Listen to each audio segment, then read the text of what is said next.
Here's some of the stories trending this week at NASA. NASA and its international partners are making changes to the International Space Station's schedule of arriving and departing spacecraft following the Russian Federal Space Agency's preliminary findings on its recent loss of the Progress 59 cargo craft. Exact dates will be announced in the coming weeks, with a Roscosmos update about the Progress 59 investigation expected May 22nd. The schedule adjustments mean NASA's Terry Virts and Expedition 43 crewmates, Samantha Cristoforetti of ESA, and Russian cosmonaut Anton Shkaplerov now will return to Earth in June instead of May, with NASA astronaut Scott Kelly and Russian cosmonauts Mikhail Kornienko and Gennady Padalka remaining on the station to begin Expedition 44.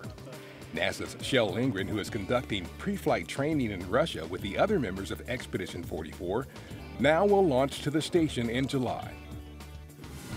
A draft request for proposal issued by NASA's Launch Services Program is seeking new commercial Venture Class Launch Services, or VCLS, to send small satellites and experiments to space using a smaller than currently available class of rockets. Launch opportunities for small satellites, often called CubeSats or nanosatellites, are mostly limited to ride-sharing arrangements on NASA and other launches.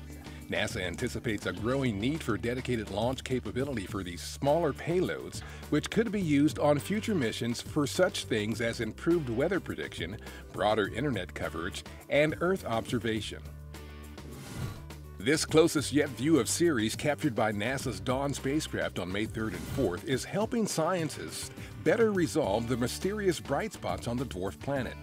The sequence of images taken from a distance of 8,400 miles revealed that the brightest spots within a crater in the northern hemisphere are composed of many smaller spots.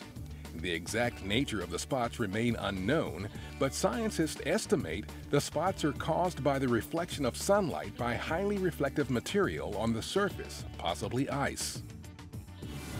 NASA laboratory experiments suggest the dark material coating some geological features of Jupiter's moon Europa is likely sea salt from a subsurface ocean discolored by exposure to radiation.